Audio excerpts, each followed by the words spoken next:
Bismillahirrahmanirrahim. Assalamualaikum warahmatullahi wabarakatuh. Halo, perkenalkan nama saya Farhana dengan nomor induk mahasiswa 21081060022 dari kelas Biologi A semester 4. Dalam kesempatan kali ini, saya akan menjelaskan mengenai variasi intrapopulasi, di mana dalam video kali ini ditunjukkan untuk memenuhi salah satu tugas mata kuliah zoologi vertebrata yang diampu oleh Ibu Muhimmatul Umami, SSI, MSI. Ya, berbicara mengenai variasi intrapopulasi. Sebenarnya, variasi intrapopulasi itu apa sih? Variasi intrapopulasi ialah keanekaragaman atau keberagaman di dalam suatu populasi, di mana keberagaman tersebut dapat berupa morfologi maupun genetik yang dimiliki satu spesies di dalam suatu populasi. Pada variasi intrapopulasi ini terdapat beberapa istilah-istilah di dalamnya, yaitu pertama, penon atau pena merupakan istilah yang digunakan untuk menunjukkan perbedaan bentuk atau fenotip atau morfologi yang terjadi dalam suatu populasi yang bisa dilihat dari warna bulu atau karakteristik bagian luar dari suatu spesies. Yang kedua yaitu ada hibrid. Hibrid atau persilangan merupakan perkawinan antar individu atau populasi yang berbeda secara genetik untuk menghasilkan gabungan sifat atau rekombinasi gen dari kedua individu pada keturunan-keturunannya. Yang ketiga yaitu ada sibling species, yaitu istilah yang digunakan untuk menunjukkan spesies yang memiliki karakteristik atau morfologi yang serupa, tetapi spesies tersebut mengalami isolasi reproduksi. Istilah yang keempat yaitu ada genpool, yaitu merupakan kumpulan semua alel unik pada suatu spesies atau populasi. Istilah yang kelima ada grandomorph, yaitu suatu individu yang memiliki karakteristik jantan dan betina yang berkembang secara bersamaan dalam suatu individu. Di dalam variasi intrapopulasi ini ada dua faktor yang menyebabkan terjadinya variasi genetik. Yang pertama itu faktor genetik dan yang kedua ada faktor non-genetik. Apa sih perbedaan dari keduanya?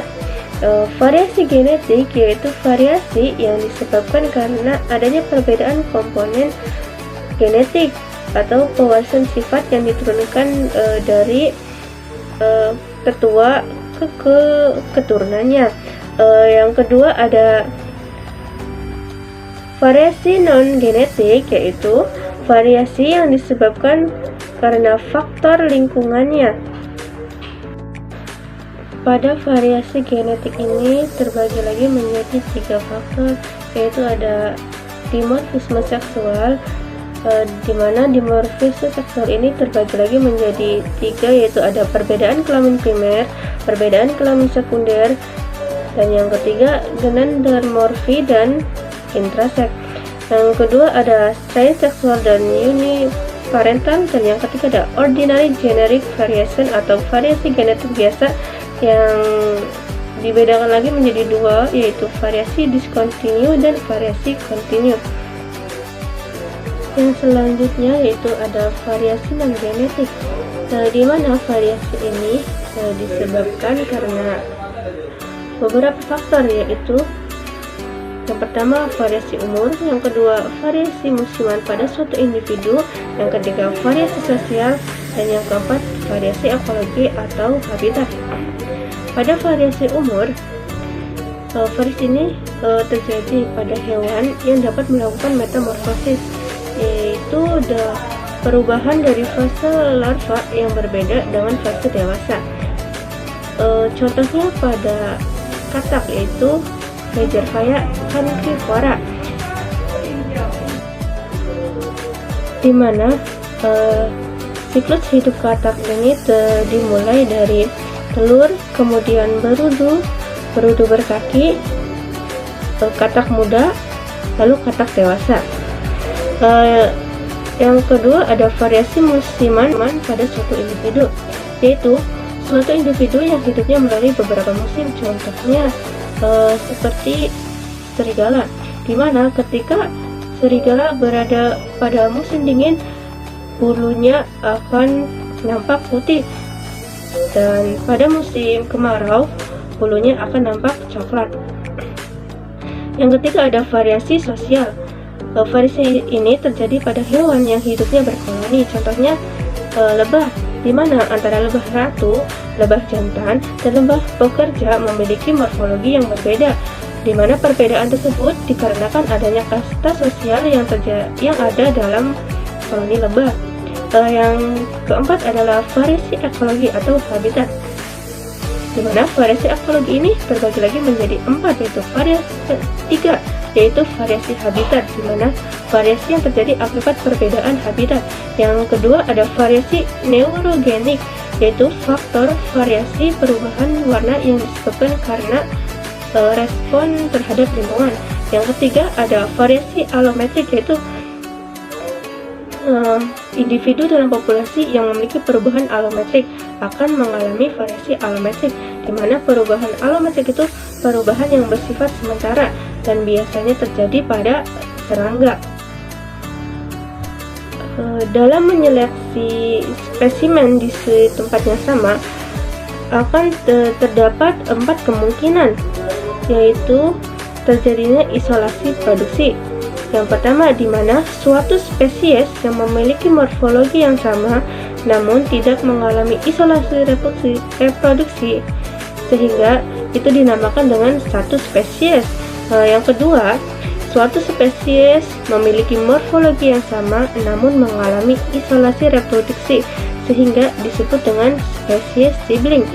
Yang ketiga, suatu spesies memiliki morfologi berbeda namun dapat kawin, maka dinamakan dengan satu spesies tapi bervariasi. Yang keempat, yaitu suatu spesies memiliki morfologi berbeda dan tidak bisa dikawinkan, maka itu dinamakan berbeda spesies. Nah, berikut adalah contoh variasi intrapopulasi yang ada di sekitar rumah saya, yaitu pada ayam atau Gallus domesticus, di mana pada ayam ini mengalami variasi non-genetik, yaitu variasi umur, yang menyebabkan antara anak ayam memiliki tubuh yang lebih kecil daripada indukan ayam, dan juga mengalami variasi genetik, yaitu pada dimorfisme seksual yang terlihat pada perbedaan warna antara anak ayam satu dengan anak ayam lainnya.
Sekian video dari saya.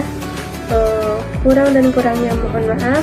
Wassalamualaikum warahmatullahi wabarakatuh.